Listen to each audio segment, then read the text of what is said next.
À quel moment faut-il s'endetter pour un projet? À quel moment est-ce qu'il faut prendre de l'argent extérieur pour venir mettre dans son projet? À quel moment est-ce qu'on part interroger les organismes financiers ou encore les particuliers pour son projet? À quel moment faut-il s'endetter?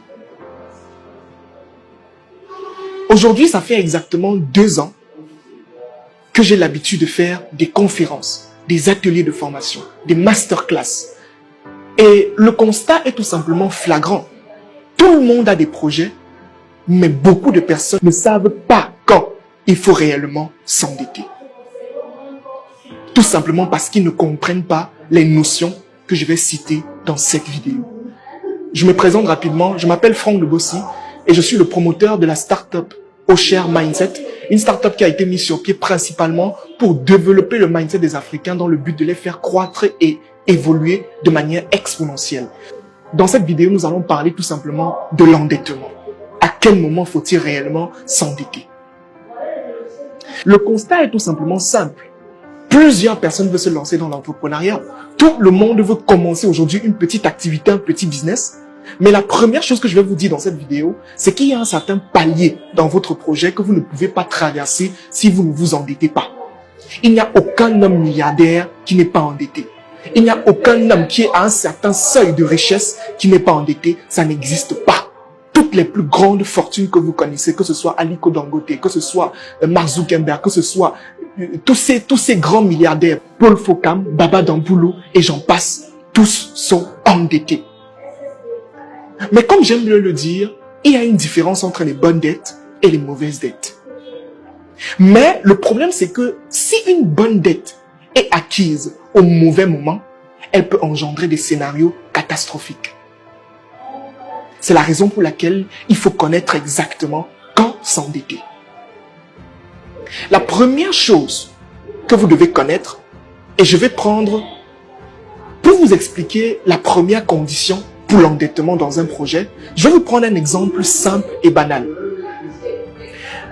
Imaginez que vous vendez des tomates et que vous avez des tomates pour 500 francs. Ça veut dire que vous vendez des tomates et vous avez 2 tomates que vous avez achetées à 500 francs. Vous décidez de revendre ces mêmes tomates-là à 1000 francs, soit le double de l'achat. Ça voudrait dire qu'actuellement, vous avez un capital pour 4 tomates. Vous partez au marché, vous achetez 4 tomates dans le but de venir revendre encore double pour avoir 2000 francs. Quand vous partez, vous vendez, vous avez le capital pour acheter en ce moment 8 tomates. Mais jusqu'à là, tout va bien parce que vous avez le capital, vous arrivez à satisfaire la demande et vous avez le produit. Mais il va arriver un moment où vous aurez une forte demande devant vous. Ça veut dire que le marché, les gens vont vous demander vos tomates de manière excessive. Vous aurez par exemple 100 personnes devant vous qui veulent des tomates, mais vous n'aurez que 4 tomates en votre possession ou alors 8 tomates en votre possession. En ce moment, vous n'avez pas de capital. Vous avez un produit, mais qui n'arrive pas à satisfaire la demande. Là, la solution, elle est très claire. La demande est là. Je sais comment vendre les tomates. En ce moment, je peux décider de m'endetter pour satisfaire une demande qui existe réellement. Ça, c'est la première condition, la demande. Est-ce que dans le secteur où tu pars, est-ce qu'il y a une réelle demande? Parce que tu peux t'endetter, mais quand tu t'endettes, au lieu de satisfaire une demande, tu te retrouves en train de pousser les gens à comprendre qu'ils ont un problème. Mais quand tu pousses les gens à comprendre qu'ils ont un problème, tu dépenses de l'argent. Ce qui est dangereux.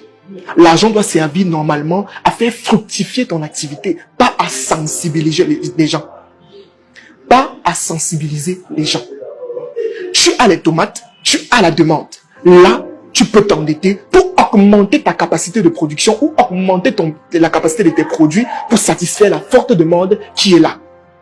Ça, c'est la première condition. La deuxième condition, c'est que vous devez comprendre votre projet. Je suis désolé de le dire. On ne s'endette pas dans un projet qu'on ne comprend pas. Et pour pouvoir comprendre un projet, il faut l'essayer soi-même avec son propre argent. Ça, c'est le principal problème que la majorité des personnes ont. Ça veut dire que vous commencez un projet, vous n'avez jamais testé ce projet, mais vous voulez prendre l'argent des autres pour lancer. C'est dangereux. Vous allez finir dans des scénarios catastrophiques. Testez avec votre argent. Si tu vois par exemple un business qui t'intéresse, comprends comment lancer ce business à petite échelle. Essaye de le lancer à petite échelle avec tes propres fonds. Et quand tu vas lancer avec tes propres fonds, tu comprendras les réalités du terrain. Tu vas tomber, tu vas perdre ton propre argent. Et quand tu auras l'argent des gens, tu vas savoir comment mieux gérer. Parce que j'aime souvent le dire, si vous ne connaissez pas gérer votre propre argent, ce n'est pas l'argent des autres que vous allez gérer. Apprenez la gestion de votre propre argent personnel au sein de votre projet avant d'essayer de prendre l'argent des autres. Et même pour prendre l'argent des autres, il vous faut des preuves. Il vous faut montrer qu'effectivement vous avez essayé, ça a fonctionné, mais qu'au niveau où vous êtes, vous avez besoin de financement extérieur pour pouvoir aller plus loin. Ne vous levez pas un matin, vous avez un projet, vous n'avez pas testé et vous dites j'ai besoin de 50 millions. Personne ne va vous donner ces 50 millions. Et même si on vous donne ces 50 millions-là, vous n'allez rien faire avec parce que vous n'avez pas pris le temps de tester. Vous n'avez pas pris le temps d'analyser et de comprendre toutes les problématiques qui sont liées et les difficultés qui sont liées à ce projet-là. La troisième condition que vous devez connaître avant de vous endetter, c'est avant toute chose le business model. Comment est-ce que je gagne l'argent avec mon projet? Si vous ne comprenez pas comment vous gagnez de l'argent, l'argent des autres ne vous sert à rien. Vous devez pouvoir stabiliser votre business model et de savoir que voici le processus par lequel l'argent entre dans mon entreprise. Et maintenant, au niveau de la capacité d'argent qui entre dans votre entreprise, au départ, je vous conseille principalement de vous endetter pour des projets dont le cash flow est journalier. Quand on dit cash flow journalier, c'est quoi? C'est tout simplement que l'argent entre tous les jours. Ce type de projet est plus facilement finançable parce que le financeur qui vient vous donner de l'argent voit effectivement que l'argent entre tous les jours, donc son remboursement peut être effectif.